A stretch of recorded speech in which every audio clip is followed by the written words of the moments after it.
Welcome to Norton Chemistry. Today we're going to be answering 2017 Breadth in Chemistry. Feel free to go ahead and answer the paper and then run through the video, or you can run through it with me at the same time.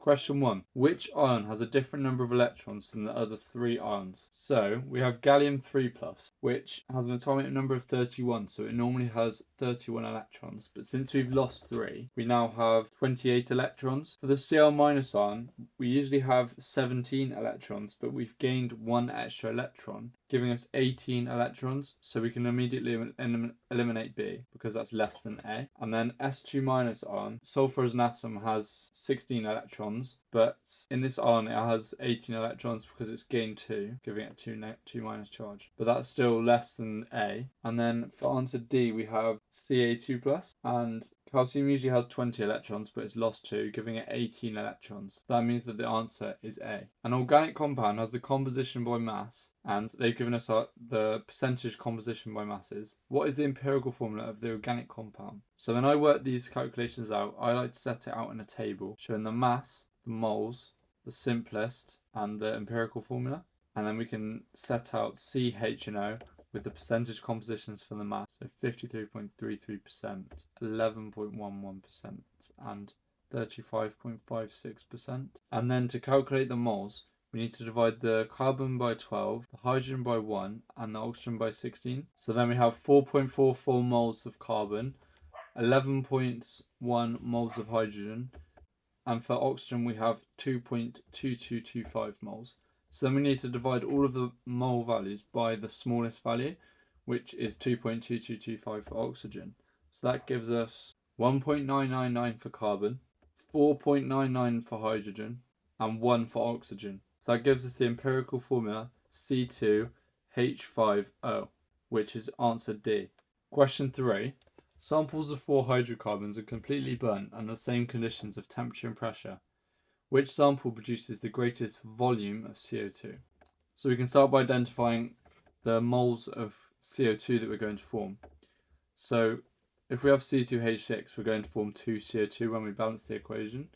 For C3H8, we're going to form 3 CO2. For C4H10, we're going to form 4 CO2. And for C5H12, it's 5 CO2. Then we simply just times the number of moles of the fuel by the ratio of carbon dioxide formed. So for A, that gives us 0.8 mole. For B, that gives us 0.9 mole. For C, it gives us 0.8 mole. And for D, it gives us... And the sample which produces the greatest volume of CO2 is going to be the one which has the largest number of moles of CO2 formed. So the correct answer is answer B. Question 4. Which reaction produces the smallest atom economy of barium chloride? So in the first reaction, we've got a hydrated salt of barium chloride decomposing and forming barium chloride and 2H2O. So question 4, which reaction produces the smallest atom economy of barium chloride? So if we have a look at our products formed, remembering that the formula for the percentage atom economy is the MR of the desired product divided by the MR of all the products multiplied by 100. So therefore, if we have a look at answer C, we're forming a molecule of CO2 and H2O. And that's going to give us the highest MR of the waste products out of all of them. So that's going to lead to the smallest atom economy because the bottom of our equation, the MR of all the products, is going to be the greatest. And the MR of the desired product is always going to be the same. It's going to be the MR of barium chloride. Question 5. The burette readings from a titration are shown below. So we've got the final reading, which is 24.95 centimeters cubed, and the initial reading, which is 5 centimeters cubed. Burette used has an uncertainty of plus or minus 0.05 centimeters cubed in each reading. What is the percentage uncertainty of the resulting titer? The formula for the percentage uncertainty is the uncertainty divided by the measurement multiplied by the number of readings. So we've taken 2 readings and our uncertainty is 0.05 and our measurement is 24.95 minus 5, which gives us 19.95. We divide by 19.95 and multiply by 100 to get 0.5%, which is answer D. Question 6. Which element has atoms with the greatest number of singly occupied orbitals? The easiest way to do this is to set out using the electrons in a box model. So for carbon, we have a full 1s subshell, a full 2s subshell, and in the 2p subshell we have two singly occupied orbitals. So we'll just write 2 next to that. Then for chlorine, we have the outer electrons in the 3p subshell, and there are 5 electrons in that subshell. So if we try and fill it, then that leaves us with only one singly occupied orbital, so it can't be B. And then C is calcium, and calcium has a full 4s subshell, so then it can't be calcium because it has 0 singly occupied orbitals. And then gallium has a full 3d subshell and then has 1 electron in the 4p subshell, so it only has 1 singly occupied orbital, so it's not D. The correct answer is carbon, which is answer A. Question 7. Which compound has polar molecules? So if we go ahead and draw out the shape of each molecule. So if we have a look at these molecules, the one that stands out to me is A, which is OCl2, because the central oxygen atom has 2 lone pairs of electrons. So that's going to lead to a non-linear shape. And we know that oxygen is more electronegative than chlorine. So there's going to be dipoles with a delta negative oxygen and delta positive chlorine atoms. And the dipoles aren't going to oppose each other because of the irregular shape of the molecule. So the correct answer is answer A. Question 8. Which element has the highest melting point? So we have silicon, which we know has a giant covalent structure. Phosphorus, which has molecules of P4, but it's only simple molecular. So therefore it can't be phosphorus because it only has weak London forces between molecules, which require less energy to overcome than the covalent bonds in silicon. Sulfur, although it has S8 molecules, it's again simple molecular. So those London forces, they require much less energy to overcome than covalent bonds in silicon, so it's not sulfur. And then chlorine, once again, is a simple molecular structure. So it can't be chlorine because it only has weak London forces, which require little energy to overcome. Question 9. What is the best explanation for the trend in boiling points down the halogens group? The covalent bonds become stronger, the hydrogen bonds become stronger, the permanent dipole-dipole interactions become stronger, the induced dipole-dipole interactions, also known as London forces, increase. And if we think about what has to be overcome for halogens to evaporate, it's only London forces because they're non-polar molecules, because you can't have a dipole between atoms of the same electronegativity. Covalent bonds don't have to be overcome, so it's definitely not A. They don't have hydrogen bonds, and they don't have permanent dipole-dipole interactions, so they only have London forces, and therefore the increasing London forces as the number of electrons in the halogens increases down the group is responsible for the trend in boiling points increasing. Question 10. Which silver compound is insoluble in concentrated ammonia? So this is an important way of distinguishing between the precipitates of the halides when we add silver nitrate to them. So silver chloride is soluble in dilute ammonia, so it's definitely going to be soluble in concentrated ammonia. We know that silver bromide is soluble in concentrated ammonia, and silver iodide is the only one which is insoluble in concentrated ammonia, so it's answer D. Question 11. 50 centimeters cubed of 1 mole per dm cubed NaOH is neutralized by 50 centimeters cubed of 1 mole per dm cubed HNO3. The temperature increases by 6 degrees Celsius. The experiment is repeated using 25 centimeters cubed of 1 mole per dm cubed NaOH. That's the same concentration but half the volume. And 25 centimeters cubed of 1 mole per dm cubed HNO3, so that's the same concentration again but half the volume. What is the increase in temperature in the second experiment? So it's going to be the same change in temperature again, because we have half the volume but we also have half the number of moles of the reactants. So we're going to release half the energy over half the volume, so that's going to lead to the same temperature rise. So it's 6 degrees Celsius, which is C. Question 12. The table shows standard enthalpy changes of combustion. So we have carbon, hydrogen, and butane's standard enthalpy changes of combustion. What is the enthalpy change for the following reaction? So we need to draw a Hess cycle. And when we're doing Hess cycles for when we have enthalpy change of combustion values, we always do downwards arrows. And then we need to do 4 lots of 393.5, which is the minus 393.5. which is the enthalpy change of combustion of carbon, and add that to 5 lots of minus 285.8, which is the enthalpy change of combustion of hydrogen, which gives us minus 3003, and then the end of potential combustion for butane is minus 2876.5, and then we're going against this arrow here and with this arrow here, so we keep the left arrow negative and we reverse the symbol of the arrow which we're going against, which gives us positive 2876.5. And then when we put those values together in our calculation, we get minus 126.5, which is answer B. Question 13. The reversible reaction below is allowed to reach equilibrium. So we have hydrogen reacting with iodine, forming hydrogen iodide, and we have a negative, so exothermic enthalpy change of minus 9.4 kilojoules per mole. Which changing conditions would be expected to shift the equilibrium position towards the product? So we have decrease the pressure,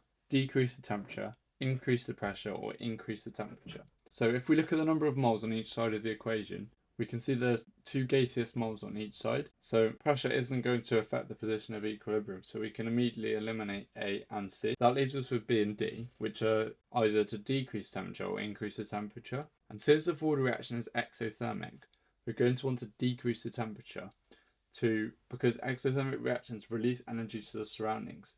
So if we were to increase the temperature, that would simply benefit the reverse reaction, which is endothermic, because endothermic reactions take in energy from the surroundings. Question 14. What is the systematic name of the compound below?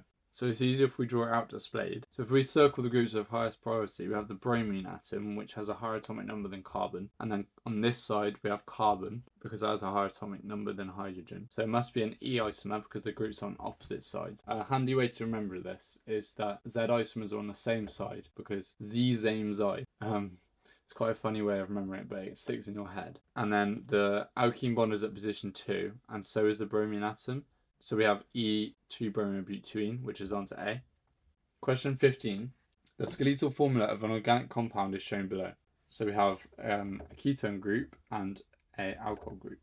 What is the molecular formula of the organic compound? So if we first count the number of carbons, we have 1, 2, 3, 4, 5, 6 carbons. So we know that we have 6 carbons because all of the molecular formula we've been given have 6 carbons.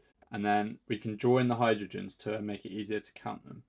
So then we can count 12 hydrogens, and that must be answer C. How many structural isomers have the molecular formula C5H12? So we want to try and draw as many structural isomers of C5H12 as we can. Remembering that the definition of a structural isomer is when you have the same molecular formula but different structural formula. So we have the straight chain, pentane. Then we have branch chains as well. So that's 2-methyl-butane. Then we have 2,2-dimethyl-propane. And there aren't any more possible structural isomers, so that's answer B. Question 17. Which organic compound has the lowest boiling point? So they all have 8 carbon atoms, but A is the most branched, so it has the fewest points of surface contact between molecules because the branches push the molecules apart. So it has the weakest London forces, which require the least energy to overcome. Question 18. Which alcohol reacts with an acid catalyst to form E and Z stereoisomers? So let's draw out our structures. So we have pentan-3-ol, pentan-1-ol, 2-methyl-butan-2-ol, and 2,2-dimethyl-propan-1-ol. So if we have a look at these structures, if we're to remove the alcohol group and form an alkene bond, carbon-carbon double bond, then the only one which both carbons in the carbon-carbon double bond have 2 different groups attached is A, pentan-3-ol. Question 19. An alcohol A is heated under reflux with sulfuric acid and potassium dichromate, so that's an oxidizing agent. The organic compound formed to produce the infrared spectrum below. So if we're heating a primary alcohol, it's going to form a carboxylic acid, but we don't have the correct infrared spectra for that because we don't have a broad OH stretch. We do have a C double bond O stretch in the range of 1,630 to 1,820 centimeters. So if we're to have a secondary alcohol, we'd form a ketone, which would give this spectra. A tertiary alcohol would not give any carbonyl stretch. It would just give an alcohol stretch because tertiary alcohols resist oxidation. So if we have a look at the answers, A is a tertiary alcohol, so it can't be A. B would form a ketone because it's a secondary alcohol, so it could be B. C is a primary alcohol, so it would form a carboxylic acid, so it can't be C. And the same goes for D, so it must be answer B. Question 20. Which alcohol is not likely to have a fragment ion at Mz43 in its mass spectrum?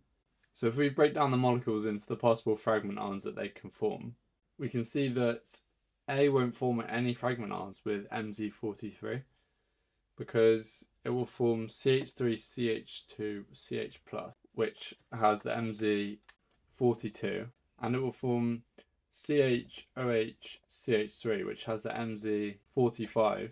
So it can't form any with 43, so the answer must be A. Question 21. This question is about 2-chloropropene, C3H5Cl. 3 reactions of 2-chloropropene are shown in the flowchart below. Complete the flowchart to show the organic products formed in the reactions. So, in the first reaction, we have bromine reacting with 2-chloropropene by electrophilic addition. And then we have hydrogen with a nickel catalyst, which is hydrogenation by electrophilic addition, which is going to open up the double bond and fully saturate the molecule. And then reaction with steam is going to add an alcohol group by electrophilic addition. The reaction of 2-chloropropene with steam requires a catalyst. State a suitable catalyst for this reaction. So we need an acid catalyst, such as phosphoric acid, H2PO4, or H2SO4, sulfuric acid. Part B. 2-chloropropene can be polymerized to form poly-2-chloropropene. Write a balanced equation for the formation of this polymer. The equation should include the structure of the repeat unit of the polymer. So we'll draw 2-chloropropene to start with, and then we're going to form a repeat unit which we draw like thene, but we add the long side bonds onto the ends, and then draw brackets and balance with N. After their useful life, waste polymers can be disposed of by combustion. State one particular problem with the disposal of poly-2-chloropropene by combustion. And the problem is that it's going to form HCl gas, which is toxic. Question 22. This question is about elements from the S block and P block of the periodic table. A sample of magnesium is analysed by mass spectrometry. The mass spectrum is shown below. The species causing the peaks in the mass spectrum are 1+ ions of magnesium. Complete the table to show the number of protons, neutrons and electrons in each 1+ ion of magnesium. So the atomic number of magnesium is 12, so each one is going to have 12 protons. And then we have a 1+ charge, so we're going to have lost 1 electron from each ion. So we're going to have 11 electrons in each. And then if we have a look at the mass spec, we can see that we have 24 Mz, 25 and 26. So for the 24, the number of neutrons is going to be equal to 24 minus 12, which is the number of protons, which gives 12. Then for 25, we're going to need 1 extra neutron to make up the difference, that's 13. And then 2 extra neutrons for 26, that's 14 neutrons. Calculate the relative atomic mass of the magnesium in the sample. Give your answer to 2 decimal places. The relative atomic mass is equal to the sum of the abundances multiplied by the Mz values divided by the sum of the abundances. So that gives us 24 multiplied by 78.99 added to 25 times 10 added to 26 times 11.01, and the sum of the abundances is 78.99 plus 10 plus 11.01, which adds up to 100, but it's always worth checking that it does add up to 100 because they can sometimes catch you out. And that gives us a relative atomic mass of 24.32, making sure that we put it to 2 decimal places. B and C are ionic compounds of 2 different group 1 elements. The molar masses of B and C are approximately 140 grams per mole, approximately. A student dissolves B and C in water in separate test tubes and analyses the solutions. The observations are shown below. So they're adding nitric acid, which would typically be a test for carbonate ions, CO3 2-, and then they're adding barium chloride, which is generally a test for sulfate ions, SO4 2-. Use this information and the observations to identify the formulae of B and C. Explain your reasoning. So B is forming bubbles when nitric acid is added, so that indicates that carbonate ions are present. But there's no change when barium chloride is added, so SO4 2- ions aren't present. Then for C, there's no change when nitric acid is added, so there's no carbonate ions present. But when barium chloride is added, a white precipitate forms, indicating that sulfate ions are present. And then we need to use our molar mass of 140 to help us identify the metal which is in the ionic compound. So for B, we need to subtract 140 by 12 added to 48, which gives us 140 minus 60, which is 80. And then for C, we need to subtract 140 by 32.1 added to 64, which gives 140 minus 96.1, which is 43.9. So if we divide 80 by 2, that gives us 40. And the group 1 metal with a relative atomic mass close to 40 is potassium. So B is K2CO3. And then if we divide 43.9 by 2, we get 21.95, which is closest to sodium. So we have Na2SO4. Question C. Figure 22.1 shows first ionization energies for elements across period 3. Add a point to figure 22.1 for the first ionization energy of the element with Z, which is the atomic number, equal to 10. So if we look at the periodic table, we can see that neon isn't in period 3, it's in period 2. And down groups, ionization energies decrease. So neon's going to have a higher ionization energy than all of the other elements on this graph. And then estimate the energy required to form one Na plus gaseous ion from one Na gaseous atom. Give your answer in kilojoules in standard form and to two significant figures. So the definition of the first ionization energy is the energy required to remove 1 mole of electrons from 1 mole of gaseous atoms to form 1 mole of gaseous 1 plus ions. So if we want to find the ionization energy per atom, we need to divide by Avogadro's constant, which is the number of atoms or particles in a mole of a substance. And we'll see from the graph that the ionization energy of sodium is 500. So we do 500 divided by 6.02 times 10 to the 23, which gives us 8.3 times 10 to the minus 22 kilojoules. Remembering to give our answer to two significant figures.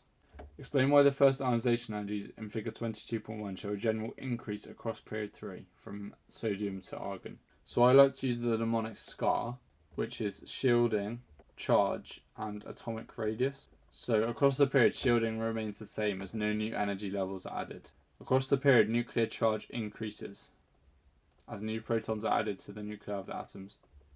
And atomic radius decreases as the nuclear charge increases. There's greater nuclear attraction to the outer shell electrons, pulling them closer to the nucleus. And then that means that the nuclear attraction to the outer shell electrons increases across the period, meaning more energy is required to remove the electrons. Part 4. Explain why the general increase in first ionization energies across period 3 is not followed by magnesium to aluminium. So if we have a look at the graph, we can see that from magnesium to aluminium, the ionization energy actually decreases. And this is because we start removing electrons from the 3p subshell, whereas the magnesium electron is removed from the 3s subshell. So the aluminium electron has a higher energy, that is it is further away from the nucleus. So there's less nuclear attraction to it. Question 23. Methanol can be prepared industrially by reacting carbon monoxide with hydrogen in the presence of a copper catalyst. This is a reversible reaction. Using the Boltzmann distribution model, explain why the rate of reaction increases in the presence of a catalyst. You're provided with the axes below, which should be labelled. So on the y-axis we have the number of molecules, and on the x-axis we have the energy. And then when we're drawing Boltzmann distribution, the general shape of the curve is like this. So we must start at the origin, and the line cannot touch the x-axis after the origin, because you can't have molecules and not have energy. And then you can label the activation energy, and then the activation energy in the presence of a catalyst, which is EC. So catalysts decrease the activation energy by an alternative reaction pathway. So now that means that a larger proportion of the reactant molecules have the required energy to react upon collision. The reaction for the production of methanol in the presence of the copper catalyst is carried out at 200 to 300 degrees Celsius. Explain why the use of the catalyst reduces energy demand and benefits the environment. So when we're using a catalyst, we don't have to have such a high temperature, and lower temperatures is an advantage because we don't need as much to burn as much fossil fuels for energy, and that also reduces CO2 emissions. A chemist investigates the equilibrium that produces methanol. So we've got carbon monoxide reacting with hydrogen to form methanol. The chemist mixes carbon monoxide with hydrogen and leaves the mixture to react until equilibrium is reached. The equilibrium mixture is analysed and found to contain the following concentrations. Numerical value of Kc for this equilibrium. Give your answer to an appropriate number of significant figures. So first we want to write the formula for Kc, which is the concentration of the products, which is CH3OH, divided by the concentration of the reactants, which is CO. And for H2, since we have in the equation 2 moles of it, we have to square this value of concentration. So Kc is going to be 0.31 over 0.26 times 0.24 squared, which gives us 14.6. Ethanoic acid is a weak acid. What is meant by an acid and weak acid? So the definition of an acid is a proton donor, and a weak acid is one which partially dissociates. Aluminium is reacted with ethanoic acid. The unbalanced equation for this reaction is shown below. Balance the equation. So we've got aluminium reacting with ethanoic acid, forming aluminium ethanoate and hydrogen gas. So if we look at aluminium ethanoate, we've got 3 lots of CH3COO and 1 aluminium. So we need to balance straight away by putting a 3 in front of CH3COH. To balance the hydrogen atoms, we have to put 1.5 in front of hydrogen. Always represent your halves like this, because if you put 1.5 or 0.5, examiners can find that difficult to see on the scans. This reaction is a redox reaction. Deduce which element has been oxidized and which element has been reduced, and state the changes in oxidation numbers.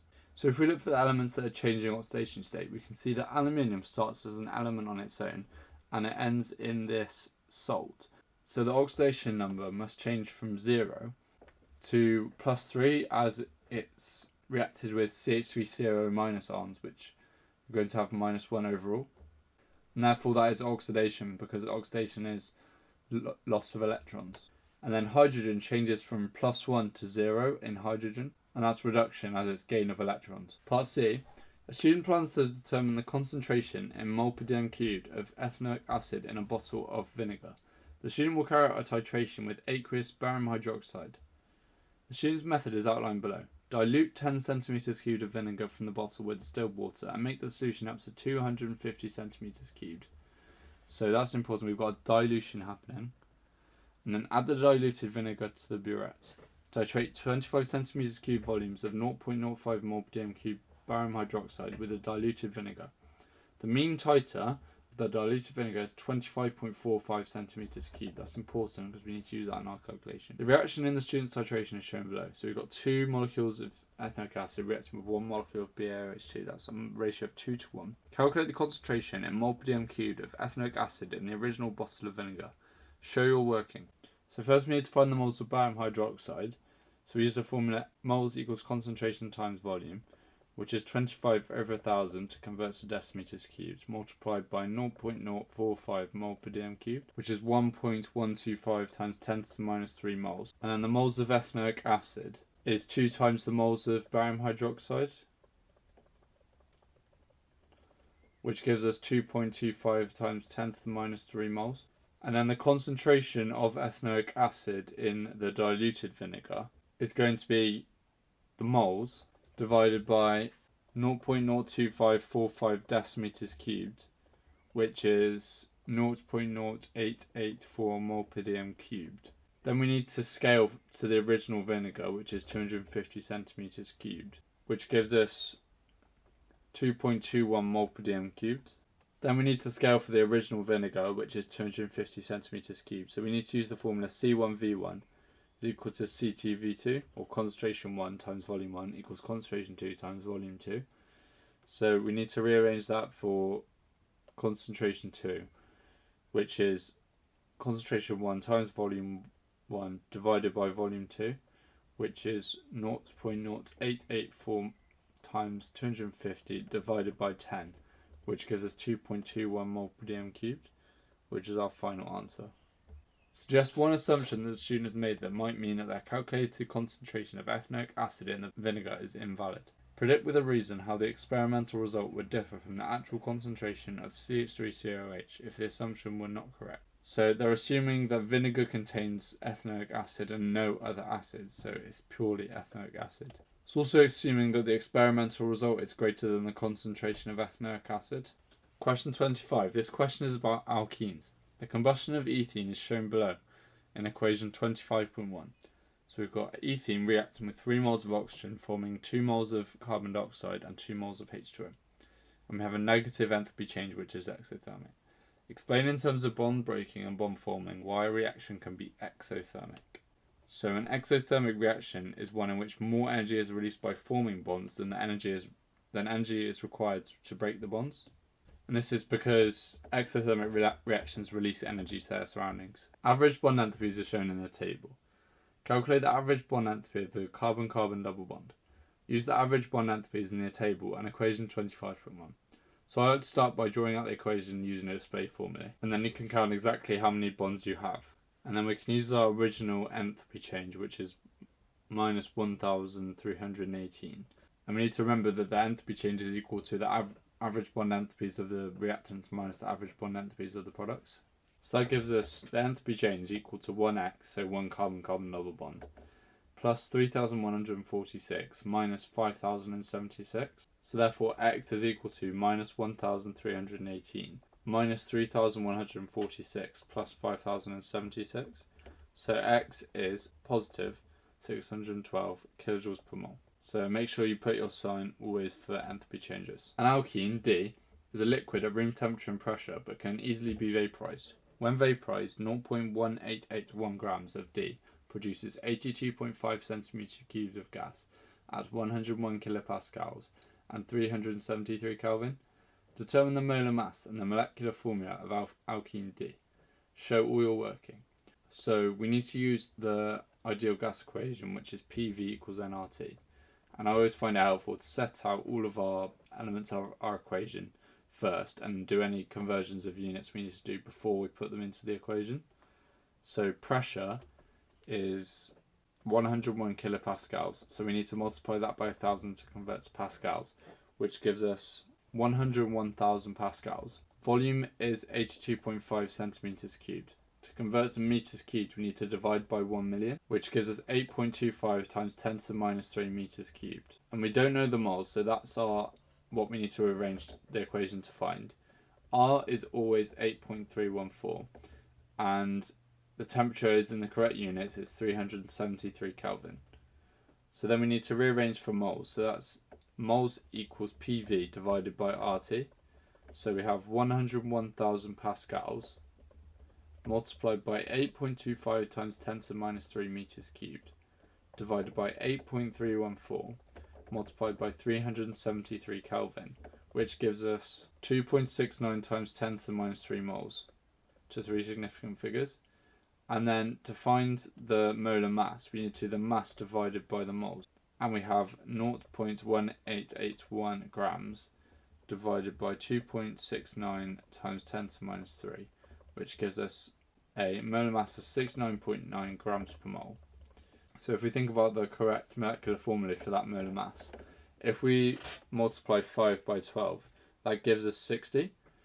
And the general formula of an alkene is CnH2n. So that if we had 5 carbons, we would have 10 hydrogen atoms. So that would leave us with 10 to add on to our 60, which would give us 70. And this is very close to 70. So our molecular formula is going to be C5H10. And then for our final molar mass, we want to put 70 grams per mole. Thanks for watching. Be sure to check out my website. I've got lots of resources, including my notes and flashcards. You can also book a tutoring session to help boost your grade. Be sure to check out my other videos. I've got a 2016 depth in chemistry paper run through, which you might be interested in.